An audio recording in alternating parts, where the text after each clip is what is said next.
Yo, what up guys, I'm Sammy and welcome back to the Soul Brothers channel, and this is my first impressions look on CJ McCollum's first signature shoe with Li Ning.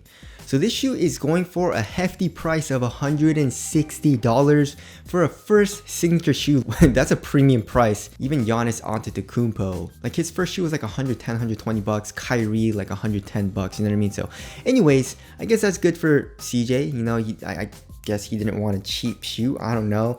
It is available on Amazon, so if you guys do want to cop, I'll leave a link in the description box.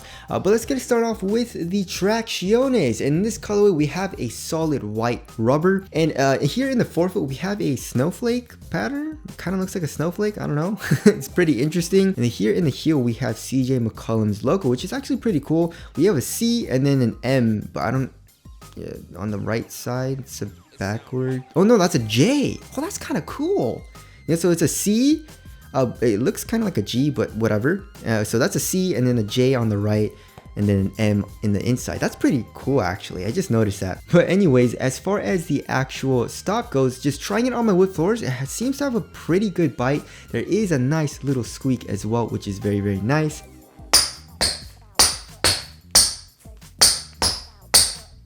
And also, as far as the durability goes, it doesn't seem that durable when you just look at it because the rubber seems pretty thin, but feeling it, the rubber is actually very, very hard. It doesn't move really at all when I try to move it with my fingernails, so I feel like durability is going to be good.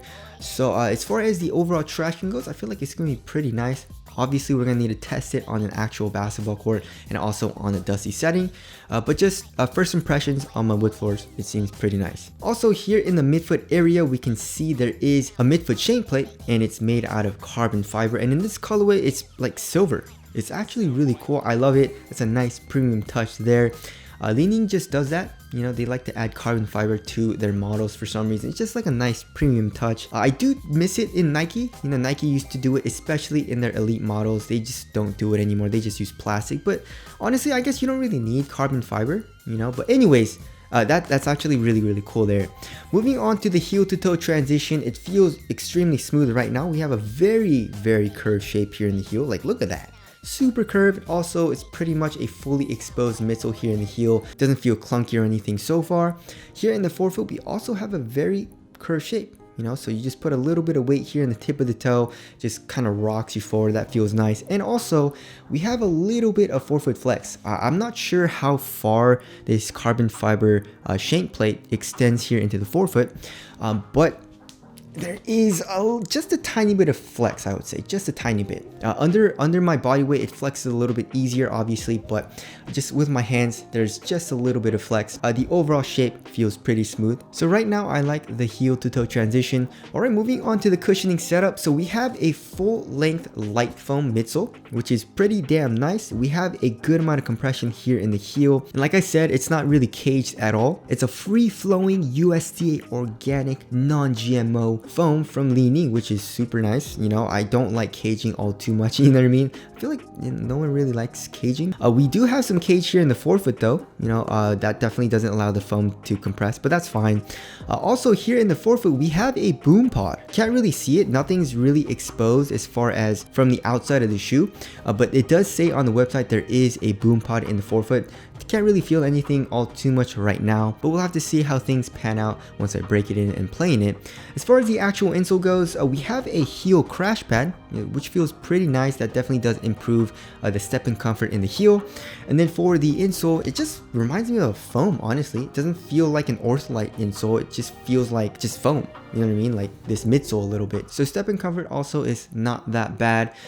Core feel seems not that good though. You know, I don't feel super low to the ground, which kind of sucks. But in turn, I feel like impact protection is going to be good and there's going to be compression and all that. And then kind of like the tech specs, just on Amazon, it said that CJ prefers a very comfortable shoe, especially for the cushion. So that definitely does make sense.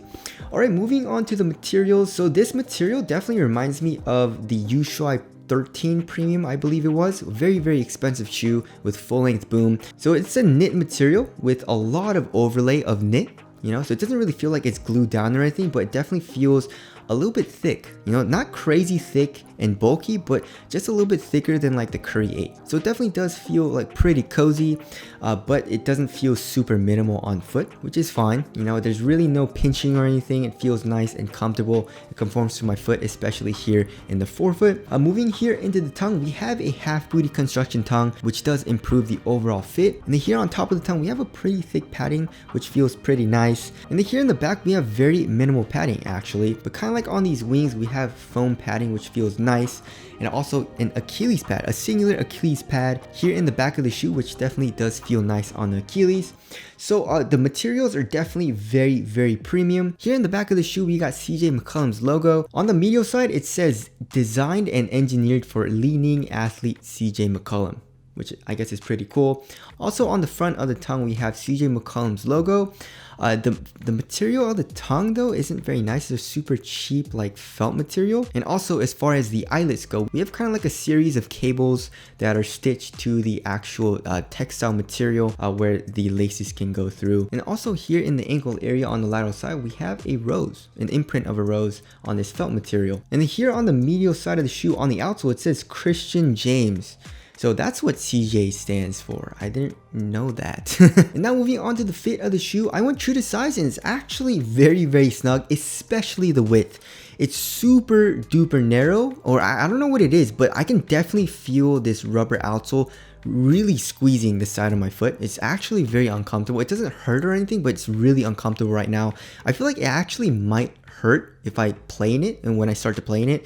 So it definitely is very narrow. So if you have a wide foot, you should definitely watch out for that. Lengthwise, it was good for me. My toe is pretty much right at the edge of the shoe.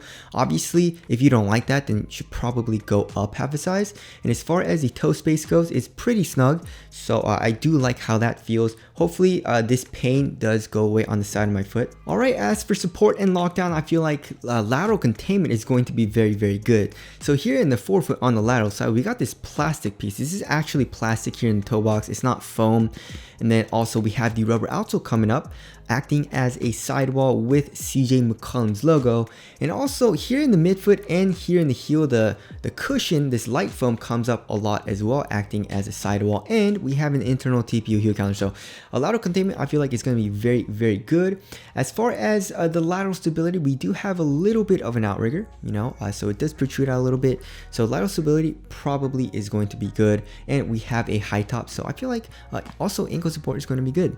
Moving on to the weight of the shoe, it does feel a little heavy. I'm guessing maybe like what, 13-14 ounces maybe? Yeah, 13.65 ounces. Let's check the left pair. 14 ounces? Why is there such a big difference in weight? So 14 ounces, did I read this wrong? No, it says 13.65 ounces. That's a very big difference in weight. That's like what, 0.35 ounces? That's insane. I don't know what's up with that. Definitely check the quality control. What's up with that? But anyways, it feels pretty heavy. It feels a little bulky and a little chonky as well, because like the material isn't super thin, and also the foam, like it doesn't like bulge out or anything, but it definitely does feel a little thick. So we'll have to see on how it feels. I mean, obviously it's not my type of shoe, I would say right now. I like a very minimal feeling shoe, but this shoe feels very supportive, very comfortable as well with the knit as well as the softer type of foam. So it's just a different type of overall feel for this shoe. Moving on to the aesthetics, I absolutely love how this shoe looks. They did a great job. I mean, Li Ning is doing a really good job on their designs, and I also really like this color. It's just super clean white and red color. Also, this light foam is like an off-white, which kind of gives it that vintage look, as well as like this felt material. But this upper, like this knit material, is just a straight up white. So tell us what you guys think of the aesthetics down in the comment section below. So wrapping things up, for my first impressions, I'm liking it so far. You know, the cushion, it feels nice, comfortable. The traction seems good as well. It fits me pretty damn well. It's a little narrow, and then the materials feel nice and premium, although it's a little bit thicker than I would like. So I feel like it's gonna be a good performer. 160 bucks is a little steep though, but as you guys all know, Li Ning, their prices are ridiculously high.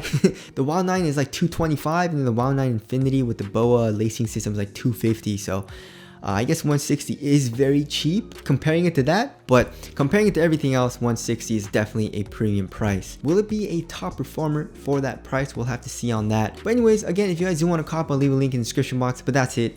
Thank you guys for watching, and I'll see you guys in the next one.